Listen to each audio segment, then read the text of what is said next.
Siyempre, solo rank na naman ako dito guys. 11th game, nag-ringer naman ako dito. At nakilala ako dito ng kalaban. Sino ba kasing Gilbert na yan? Fast forward tayo, 9-4 ang score ko dito. Tapos naubos kami ng kalaban. Bali, pantay yung score, 18-18. Hindi ko alam, ang laki ng lamang namin sa early. Pero biglang bumawi yung kalaban.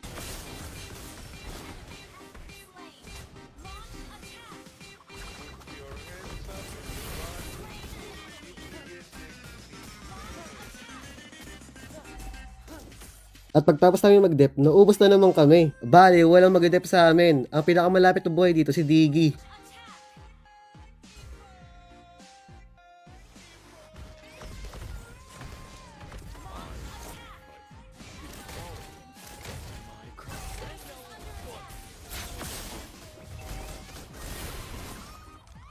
Tapos dito guys, napatay namin 3 sa kalaban. Kaya sabi ko sa kanila, kaya tapusin. Kasi dalawa lang yung buhay sa kalaban.